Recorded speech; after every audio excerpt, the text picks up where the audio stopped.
So believe it or not, I actually hate top 5 countdowns, but I'm doing one about Call of Duty and the secrets in this franchise that you guys might not know about. So we're going to start it off with the most commonly known one. This takes place in the original Call of Duty Black Ops, and many people know, but if you rapidly press the spacebar or the triggers on a console, you can actually pop out of this chair, come over to this computer terminal, and type in different interesting commands to do cool things in the game.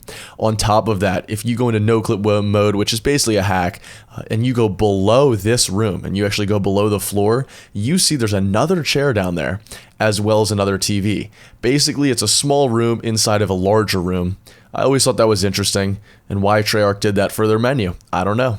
On the lovely map Der Rise, of course in Call of Duty Black Ops as well, the original, might I add. Many people don't realize this, but when you teleport on these teleportation pads, you see all kinds of animations as though you're going through this teleporter and traveling through space and time. But where do you think you actually go during that period? You go into a little black box remotely located outside of the map that you can't see that contains 4 of these animations for the maximum number of players that can be teleporting simultaneously. And so you can tell here, this is the animation that you guys are so familiar with as you're traveling through space and time. Now on Kino Der Toten, which is also in Call of Duty Black Ops, you see there's a repetitive theme. The zombies has some sneaky shit behind it. But in this game, there's 4 rooms that you teleport to during your teleportation animation, and you can pick up film and do some Easter eggs in these rooms, but you only get like 5 seconds. Where do you think you go for this? I always thought maybe it took you to like a different file on the CD or whatever, but in reality, this is located directly off the map, once again, in a remote location. All 4 of these spots are located out here, and you can even grab the film by doing it the way I'm doing, which is going through Noclip mode, which is basically a UFO mode. It's a developer mode where you can just fly around the map and then respawn your character in certain places. But I thought this was really interesting because now I got to actually meddle around in these rooms and really check them out and get the feel, and there's actually quite a creepy feel.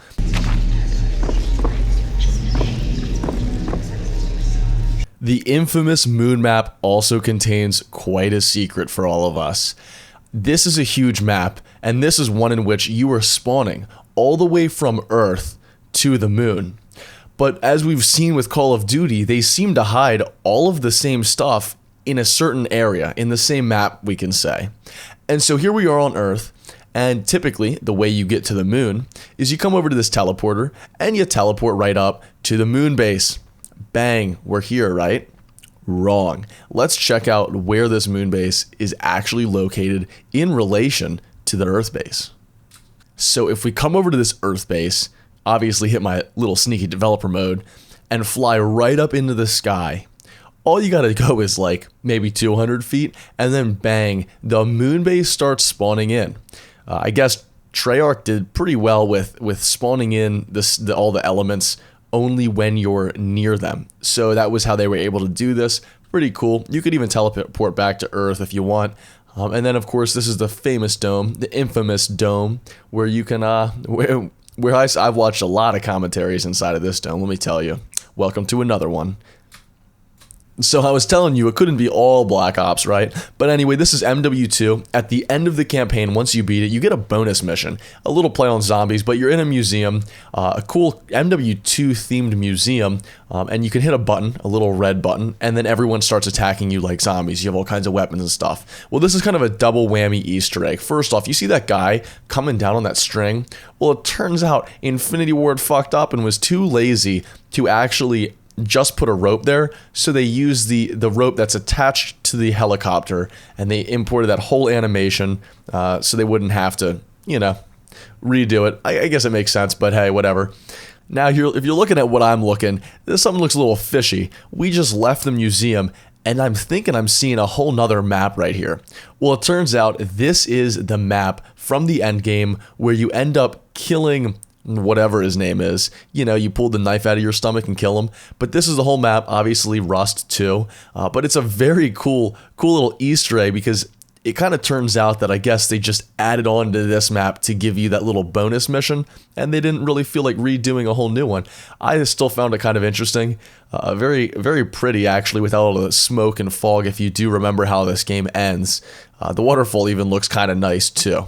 But you can tell, as we quickly zoom up here, that they did end up cutting this map pretty much in half. You don't see any of the river that we had that little river chase on at the very end. I hope you all enjoyed this lovely video. Put a little effort into it. I wanted to get all the cool things that I've fondled around in Call of Duty in developer mode quite a bit, because I'm kind of fascinated with how they put these things together. So just thought I'd share it with you. Hopefully you found it interesting. Leave a comment below on what you were most surprised about, or if you already knew this shit, because I'm sure some of you do. Peace.